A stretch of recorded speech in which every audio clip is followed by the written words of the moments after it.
To my channel kitchen. তো অনেক দিনে আমি ভিডিও ছাড়িনি, তো আজকে পঞ্চমীও বলতে পারো, ষষ্ঠীও বলতে পারো। তো আজকে 8ই অক্টোবর 2024। তো আজকে অনেকে বলছে ষষ্ঠী, অনেকে বলছে পঞ্চমী। তো আজকের কি তোমরা কমেন্টে জানিও। তো আমাদের বাড়িতে তো আজকে ষষ্ঠীর জন্যে তোমার লুচি করেছে।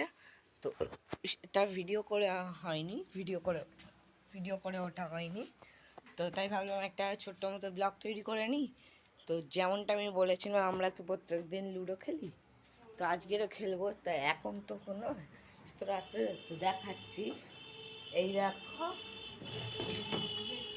লুচি, এই যে পায়েস পায়েস আর একটা সয়াবিন আলু নিরামিষ তরকারি বসানো হয়েছে। তো সেটা হয়ে যায়। এই জায়গাটায় এতটা বৃষ্টি হচ্ছিল, তো একজনদের বাড়ি থেকে ত্রিপল এনে দেয়া হয়েছে। তো বুঝতেই পারছো। তো দেখো, সেই যে প্রদীপটা তৈরি করেছিলাম সেইটা, এই মাটির জিনিস এবার আমি দুর্গাপুজোর পরে ইউটিউবে ছাড়বো। তো দুর্গাপুজোর স্পেশাল কটা ব্লগ আসছে। তো স্পেশাল কেন বলছি সেটাও বুঝতে পারবে। তো দেখো, আজকের মহালয়া যেদিন হয় সেদিন আমি ভেবেছিলাম আর কবে পুজো আসবে, কিন্তু আজকের পুজো চলে এসছে। এখন আর অতটা এক্সাইটেড নেই, কেন আমি তোমাদের পরে বলছি। কিন্তু সপ্তমীর জন্য আমি খুব এক্সাইটেড।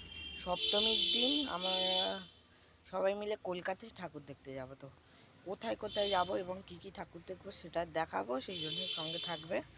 তাই আমি তোমাদের পরে একটা পুকুর দেখাবো। তো আজকের মতো এইটুকুই। দাঁড়াও, হ্যাঁ, আমি তাহলে তোমাদের যেটা বলছিলাম, তো কোথায় কোথায় ঠাকুর দেখতে যাচ্ছি এবং কি কি ঠাকুর দেখছি সেটাও দেখাবো। তো আর একটা পুজোর স্পেশাল ব্লগ আসতে চলেছে। স্পেশাল কেন বলছি সেটা দেখলেই বুঝতে পারবে। তো আজকের দিনটা কিন্তু আমাদের এখানে রোদ দিয়েছে। আজকের মতো টাটা, গুড বাই। আবার কাল দেখা হবে। লাইক, কমেন্ট, সাবস্ক্রাইব করে দিও। টাটা।